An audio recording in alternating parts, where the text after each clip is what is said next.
Well, Donald Trump's victory isn't merely an electoral setback for the Washington establishment. It has been a psychological shock, and it's seen as an existential threat.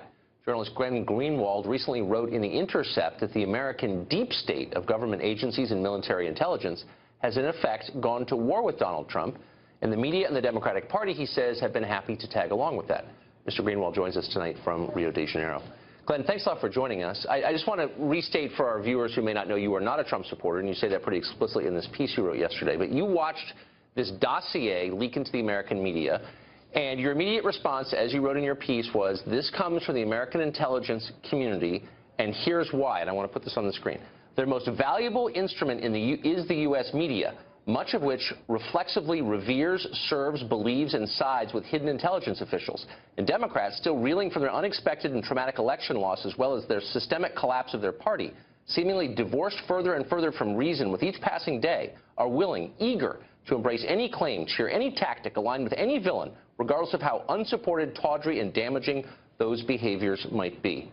Boy, that is quite an indictment.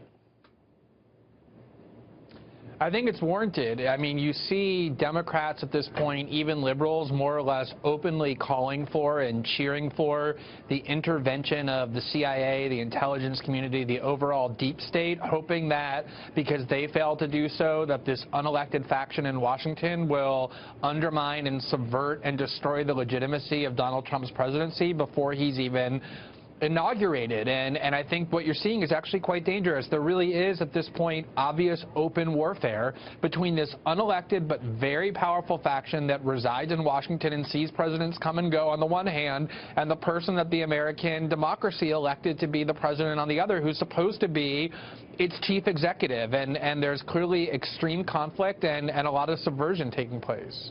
So you write correctly, I think, that the CIA in particular was openly against Trump going back a full year. Why is that, do you think? Why did they oppose Trump? I think there are a lot of reasons. I think the #1 foreign policy priority of the CIA over the last 4 to 5 years has been the proxy war they're waging in Syria to remove Bashar al-Assad, and Hillary Clinton was quite critical of Obama for constraining them. She wanted to escalate that war, to unleash the CIA, to impose a no-fly zone in Syria to confront Russia, whereas Trump took the exact opposite position. He said we have no business in Syria trying to change the government. We ought to let Russia and Assad go free and killing ISIS and al-Qaeda and whoever else they want to kill. He was a threat to the CIA's primary institutional priority of regime change in Syria. Beyond that, Clinton wanted a much more confrontational and belligerent posture toward Moscow, which the CIA has been acrimonious with for decades, whereas Trump wanted better relations. I think they viewed Trump as a threat to their institutional preeminence, to their ability to get their agenda imposed on Washington.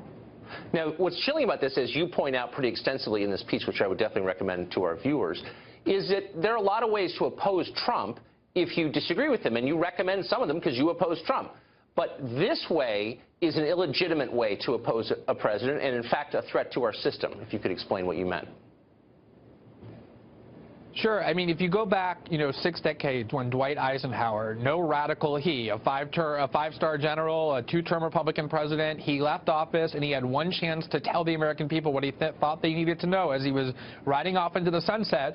And he said the greatest danger we face as a democracy is this faction of military and industrial power, unelected, but permanently exerting power in Washington. And they're becoming more powerful than Democratic leaders. It almost doesn't matter what choices we as American citizens make. And I think that actually in the election, what you saw was this kind of framework where there was a proxy war, where you had factions within the FBI, very supportive of Donald Trump, undermining Hillary Clinton's candidacy in several different ways, and then you had the CIA itself very strongly behind Hillary Clinton. And I think it is quite dangerous if we start thinking about submitting to rule by these unelected, dark, deep state overlords. I think it's the antithesis of democracy.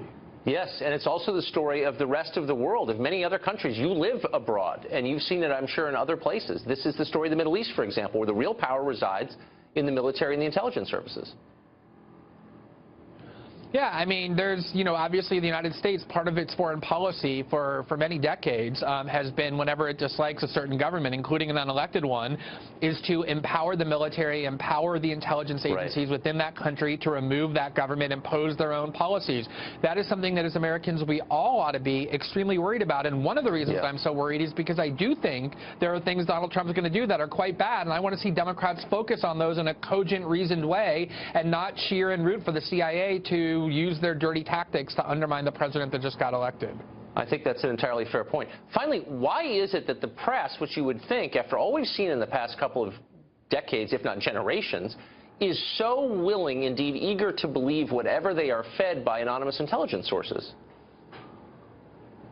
So I know it's an orthodox belief that the media in the United States and organs like the New York Times are liberal, and in a lot of ways they may be, but whenever it comes to national security issues, especially in the post-9/11 era, although before that too, you see this incredibly close relationship between the media and the intelligence agency. The New York Times had to apologize for laundering anonymous claims that helped sell the Iraq War during the Bush presidency. There's this almost fear, this institutional fear of challenging or questioning people who have medals on their chest, people who work in the CIA for fear of being unpatriotic or looking unpatriotic.